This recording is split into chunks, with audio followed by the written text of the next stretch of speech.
Welcome to H today. Vizianagaram Dharmapuri తన camp కార్యాలయం మందు విజయనగరం జిల్లా వైఎస్ఆర్సీపీ పత్రికా సమావేశం నిర్వహించిన మధ్య శ్రీనివాసరావు చిన్న శ్రీను మాట్లాడుతూ నేడు వైకుంఠ ఏకాదశి సందర్భంగా రాష్ట్రంలో అన్ని వర్గాల ప్రజలకు మంచి జరగాలని కోరుకుంటున్నారని అన్నారు. విజయనగరం జిల్లాల పార్టీ బలపరచడంలో కానీ మరి సంవత్సర కాలంలో మాకు ఇచ్చిన స్ఫూర్తి కానీ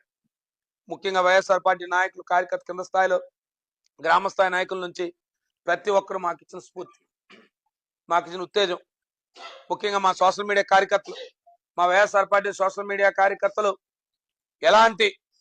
ప్రలోభాలకు కానీ ఎలాంటి భయాలకు కానీ అదరక బెదరక నిజాల్ని స్పష్టంగా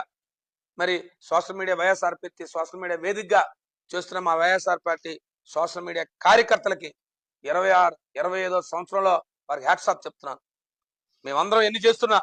వైఎస్ఆర్ పార్టీ నాయకులు కార్యకర్తలు మేము ఎప్పుడు కూడా ప్రజల పక్షాన పోరాడుతున్నా వైఎస్ఆర్ పార్టీ సోషల్ మీడియా మాత్రం ఖచ్చితంగా భయపడకుండా జగన్మోహన్ రెడ్డి గారి నాయకత్వంలో ఖచ్చితంగా ఈ ప్రజల తరపున వైఎస్ఆర్సీపీ పోరాడుతుంది అని వైఎస్ఆర్సీపీ సోషల్ మీడియా కార్యకర్తలు చేస్తున్న పోరాటంలో ఖచ్చితంగా ఆ పోరాటానికి మేమందరం కూడా ముందుండి మా సోషల్ మీడియా కార్యకర్తలు మరింత ఉత్సాహంతో ఖచ్చితంగా వారికి ఎప్పుడు కూడా అండదండలుగా ఉంటామని చెప్పి మరొకసారి మీ ద్వారా తెలియజేసుకుంటూ రాబోయే సంవత్సరమైనా ఖచ్చితంగా రాబోయే కాలమైనా ఆ భగవంతుడు ఇవాళ వైకుంఠ ఏకాదశి రోజుని ఈ ప్రజలకు మంచి చేయాలని మీరు ఇచ్చిన హామీలు నెరవేర్చాలని మేము కోరుతూ లేని పక్షంలో ఓ ప్రధాన ప్రతిపక్షంగా ప్రజల తరపున ఎప్పుడు గొంతుకై ప్రజల తరపున పోరాడుతూనే ఉంటామని చెప్పి మేము ఒకసారి తెలియజేసుకుంటూ రాబోయే సంవత్సరం నూతన సంవత్సరం అందరికీ మరొకసారి మంచి జరగాలని ఆ భగవంతుడు అందరికీ ఆయురారోగ్యాలు ఇవ్వాలని ప్రతి ఒక్క పౌరుడు బాగుండాలి, ప్రతి కుటుంబం బాగుండాలని, ముఖ్యంగా వ్యవసాయ రైతాంగం అంతా కూడా బాగుండాలని చెప్పి ఈ ప్రాంతం అంతా కూడా అందరూ కూడా ముఖ్యంగా ఉద్యోగస్తులు ఈ ప్రధానమైన ఈ ప్రభుత్వం ముందుకెళ్లడంలో ఈ ప్రభుత్వం ఎన్ని రకాల ఆంక్షలు పెడుతున్నా, ఈ ప్రభుత్వం అనేక ఇబ్బందులు పెడుతున్నా, ఇదే 1వ తారీఖున జీతాలు ఇస్తామని చెప్పిన ఎన్నికల్లో అనేక మాటలు చెప్పినా ఆర్థికంగా ప్రభుత్వాలు నడిపే వాళ్ళు కొద్దిగా ఒడిదుడుకులు ఉంటాయి పర్వాలేదని చెప్పి ఆ రోజు ఉద్యోగస్తులు మీరు రెచ్చగొట్టిన ఈ రోజు కూడా ఉద్యోగస్తులు 10వ తారీఖు 15వ తారీఖు జీతాలు తీసుకుంటున్నా ఇవాళ ఉద్యోగస్తులు అందరూ కూడా ముఖ్యంగా ఈ ప్రభుత్వం అనేక ఇబ్బందులు పెడుతున్నా వారందరూ కూడా ఈ ప్రజల కోసం చేస్తున్న మంచిని వారికి కూడా కృతజ్ఞతలు తెలియజేస్తూ ధన్యవాదాలు తెలియజేస్తూ ఖచ్చితంగా వారందరికి కూడా మంచి జరగాలని చెప్పి రాబోయే సంవత్సరం మంచిగా ఉండాలని చెప్పి మరొకసారి మిమ్మల్ని అందరినీ కోరుకుంటూ మా మీడియా సోదరులందరికీ కూడా మీరు అప్పటిలాగా మీ సహాయ సహకారాలు కూడా రాబోయే కాలంలో కూడా మీరు మాకు ఇవ్వాలని చెప్పి ఏదైతే ప్రజల తరపున మేము చెప్తున్న ప్రతిదాన్ని కూడా ప్రజలకు తీసుకెళ్లడంలో మీ తాలూకు వంతు పాత్రని మీరు ఎలాగైతే పోషిస్తున్న మరింత ఉత్సాహంగా మీరు ముందుకు తీసుకెళ్తారని చెప్పి ఎప్పుడు కూడా మా అండదండలు మాకు ఇస్తారని మీ అండదండలు మాకు ఇస్తారని చెప్పి మరొకసారి కోరుకుంటూ సెలవు తీసుకుంటా ఉన్నాం.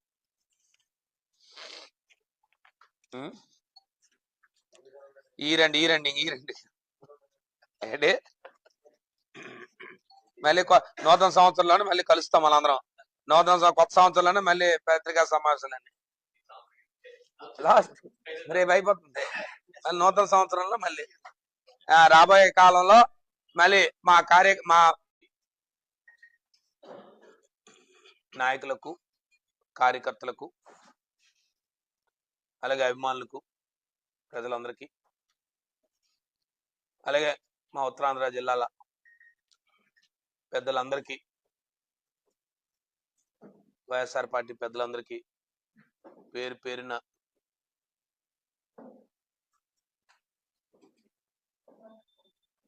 నూతన సంవత్సర శుభాకాంక్షలు తెలియజేసుకుంటూ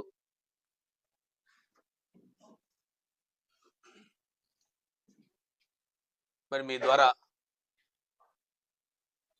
గౌరవనీయులు మా పార్టీ అధ్యక్షులు మాజీ ముఖ్యమంత్రి వర్యులు వైఎస్ జగన్మోహన్ రెడ్డి గారికి వారికి కూడా మీ ద్వారా నూతన సంవత్సర శుభాకాంక్షలు తెలియజేసుకుంటూ ముఖ్యంగా ఉమ్మడి విజయనగరం జిల్లా ప్రజలందరికీ పేరు పేరున జిల్లా అధికారులకి జిల్లా కలెక్టర్ గారికి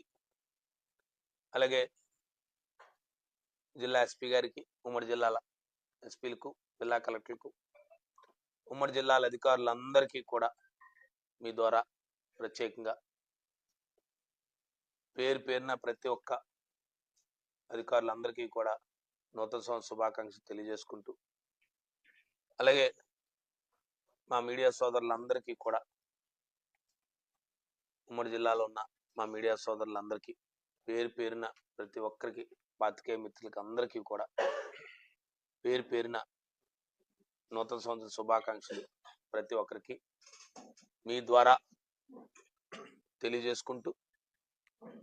రాబోయే సంవత్సరం అందరికీ కూడా మంచి జరగాలని ఆ భగవంతుడు ప్రతి ఒక్కరికి రాబోయే సంవత్సరంలో వారి వారి వృత్తుల్లో కానీ ప్రతి ఒక్కరికి మంచి జరగాలని, అలాగే ముఖ్యంగా 25-26 సంవత్సరంలో మరి ముఖ్యంగా కూటమి ప్రభుత్వం ఏర్పడి 3వ సంవత్సరంలోకి అడుగు పెడతా ఉన్నాం. మరి 25వ సంవత్సరంలో ముఖ్యంగా ఈ కూటమి ప్రభుత్వంలో తీసుకున్న అనేక నిర్ణయాల్ని ఒక ప్రతిపక్ష పార్టీగా